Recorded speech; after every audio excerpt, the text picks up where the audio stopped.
By the autumn of 1944, many Americans believed the war in Europe was nearing its end. Paris had been liberated. German forces were retreating across France. Newspapers back home spoke confidently of victory, and soldiers at the front began to believe that the hardest fighting was behind them. What stood between the U.S. Army and the heart of Germany seemed on paper like little more than another obstacle. That obstacle was the Hürtgen Forest. Stretching along the German border near Aachen, the forest appeared insignificant on military maps, a dense patch of woodland, dark and unremarkable. But maps could not capture what waited inside. The Hürtgen Forest was thick, ancient, and brutally unforgiving. Towering pine trees blocked out the sky, turning daylight into permanent twilight. Ravines and steep slopes fractured the ground, forcing men into narrow paths where movement was slow and visibility was measured in feet, not yards. Rain fell constantly, soaking everything and turning trails into rivers of mud. The Germans understood this terrain perfectly. For years they had transformed the forest into a fortress. Concrete bunkers were buried beneath roots and rock. Machine gun nests were camouflaged so well they were nearly invisible until they opened fire. Artillery positions were carefully registered, every trail and clearing already marked for destruction. In the Hürtgen Forest, the land itself became a weapon. In September 1944, American troops were ordered to enter. Many of the men sent into the forest were young replacements, exhausted from earlier fighting or fresh from training. Few had experience fighting in dense woodland against a prepared enemy. They were told the mission would be straightforward: clear the forest, secure the area, and move on. Commanders believed resistance would be light and temporary. They were catastrophically wrong. The moment American soldiers stepped beneath the trees, confusion set in. Radios failed almost immediately. Units lost contact with one another within minutes. Officers could not see their own men. Orders became meaningless as squads drifted apart in the darkness and fog. German artillery began to fall with terrifying precision, shells exploding in treetops and sending wooden splinters tearing through bodies like shrapnel. The forest screamed when the shells hit. Trees shattered, branches rained down. Men were cut apart without ever seeing the enemy. Wounded soldiers crawled into brush for cover, calling for medics who could not reach them. Those medics who tried were often killed beside the men they attempted to save. There were no sweeping advances, no clear victories. Progress was measured in yards, sometimes in feet, and every step forward cost lives. The forest swallowed sound, direction, and hope, and instead of stopping the assault, American command made a decision that would haunt thousands of families for generations. They sent more men in. The Hürtgen Forest was no longer just an obstacle. It was becoming a slaughterhouse. Inside the Hürtgen Forest, the very idea of a front line ceased to exist. There were no sweeping advances, no clear objectives that could be seen or measured. Instead, American soldiers fought an invisible enemy in a place where every tree, every shadow, and every step forward could mean death. Units advanced along narrow logging trails and muddy paths carved into the forest floor. Visibility was so limited that men could barely see 10 yards ahead. Tanks, when they attempted to move forward, became slow and helpless targets. German anti-tank guns waited patiently, firing from concealed positions before disappearing back into the trees. Infantry followed, cutting down survivors with machine gun and mortar fire. The Germans did not need to maneuver. They had prepared this battlefield for years. Every trail was registered for artillery. Every clearing was a killing zone. When American units paused to regroup, shells exploded above them, bursting in the treetops. Wooden fragments tore through helmets and flesh, jagged splinters driven deep into necks, faces, and chests. Veterans later said the forest itself seemed to explode around them. Progress meant nothing. Entire battalions fought for days to gain a few hundred yards of ground. Men were ordered to attack the same positions again and again. even after previous assaults had failed catastrophically. Soldiers advanced over ground littered with American dead, bodies frozen in place, weapons still clutched in their hands. The forest floor became a layered graveyard. Communication collapsed almost immediately. Radios failed in the dense terrain. Runners sent with messages were often killed before reaching their destination. Officers made decisions blindly, issuing orders based on maps that bore no resemblance to the chaos around them. Units drifted apart, lost and isolated, sometimes fighting without knowing who held the ground ahead or behind them. The weather made everything worse. Cold rain fell constantly. Uniforms never dried. Boots stayed soaked for days at a time. Trench foot spread rapidly, rotting flesh and forcing soldiers to march despite open wounds. Rifles rusted, machine guns jammed. Food arrived cold and late, if it arrived at all. Sleep came only in short, fearful bursts between shelling. Night transformed the forest into pure terror. German patrols moved silently through the darkness, slipping behind American lines and attacking suddenly. Flares burst overhead, turning trees into stark white skeletons and freezing men in place. Shadows shifted. Every sound became a threat. Soldiers fired at movement, at noise, at fear itself. Friendly fire incidents became common, further destroying trust and morale. Evacuating the wounded was nearly impossible. Stretchers snagged on roots and branches. Medics crawled forward under fire, dragging men inch by inch, often only to be killed beside them. Some wounded soldiers screamed through the night until their voices faded. Others begged not to be left behind, knowing what darkness meant. Morale collapsed. Veterans later said the Hürtgen Forest did not feel like a battle. It felt like being slowly executed by terrain, weather, and orders that never stopped coming. There was no sense of progress, no feeling of purpose, only exhaustion and fear. And still, the commands from above remained the same. Advance. No matter the cost. The forest had already taken thousands of American lives, and it was still hungry. By November 1944, the Hürtgen Forest was no longer a battlefield in any conventional sense. It had become a frozen graveyard. Autumn disappeared almost overnight, replaced by relentless cold rain, sleet, and snow.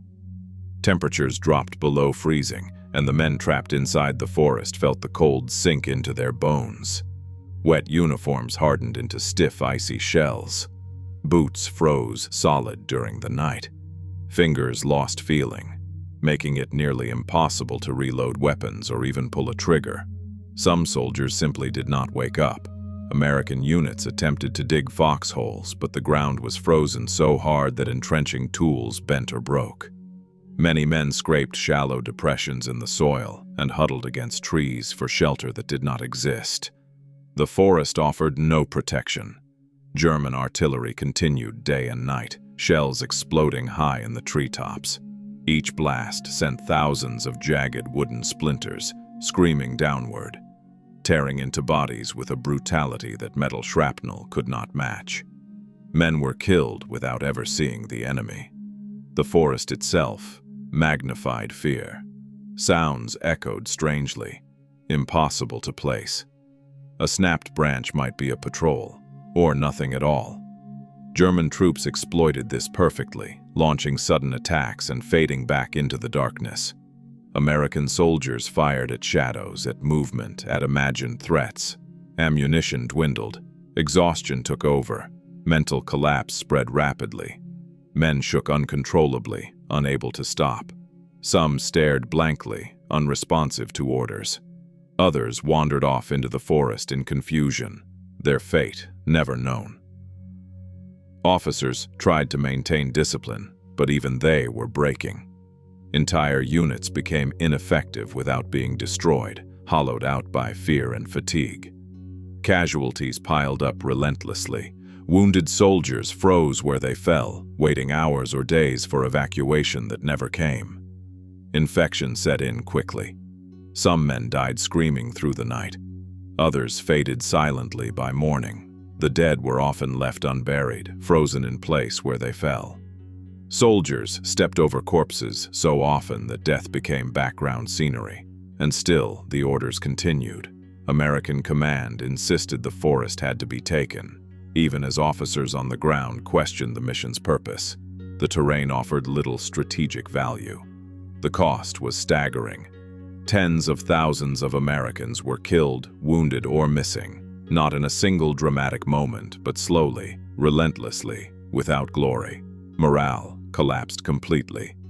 Veterans later said the Hürtgen Forest felt cursed, like a place where hope could not survive.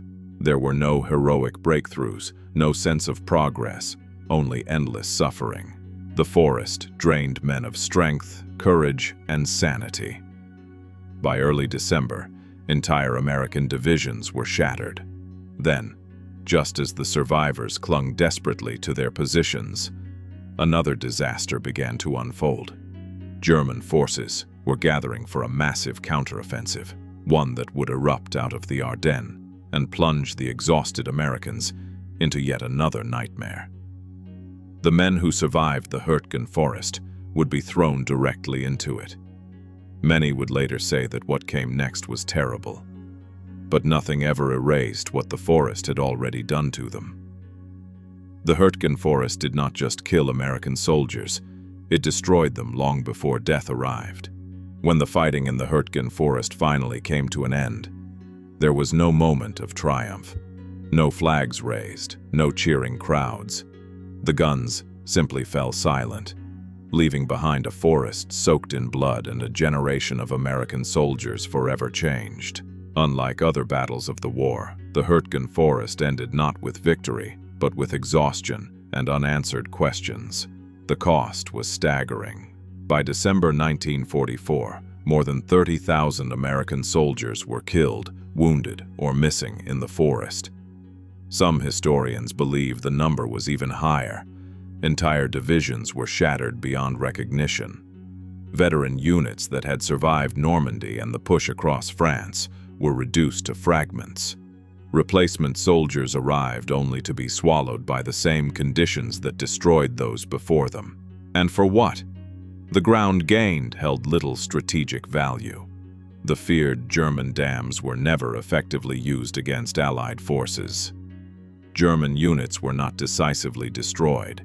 In many cases, they simply withdrew when it suited them, leaving the Americans to occupy a forest filled with corpses, wrecked equipment, and frozen graves. For the men who survived, the Hürtgen Forest did not end when they left it. Many were immediately sent north to face an even greater shock, the German Ardennes counteroffensive, later known as the Battle of the Bulge.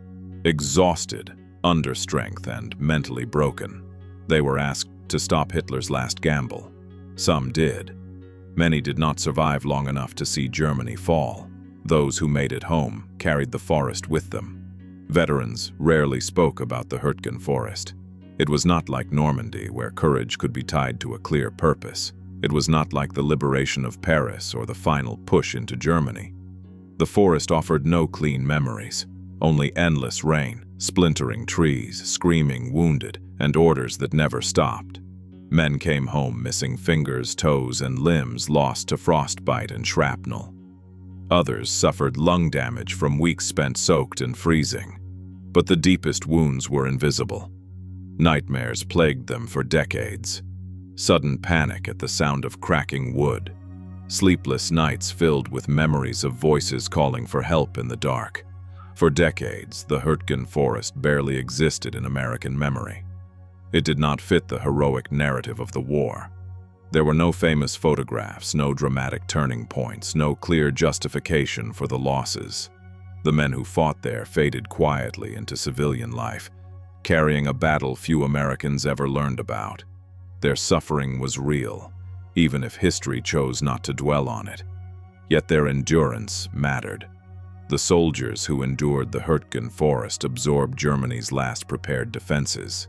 They tied down enemy forces, drained resources, and bought time. When the German counteroffensive came, it was met by men who had already stared into hell and survived it. Their suffering helped ensure that Nazi Germany would never recover. Today, the forest looks peaceful. Tall trees stand where artillery once thundered. Trails wind through ground that was once churned into mud and blood. But beneath the soil lie fragments of helmets, rusted rifles, and the remains of young Americans who never left. The land remembers, even if the world forgets. The Hürtgen Forest was not a glorious battle. It was not a smart battle, but it was an American battle, fought by young men who obeyed orders and endured conditions that broke bodies and minds. Men who advanced when logic said stop. Men who held on when surrender would have been easier. Their sacrifice deserves remembrance, not because it was victorious, but because it was endured. The Hürtgen Forest was America's forgotten hell, and the men who survived it carried that hell with them for the rest of their lives.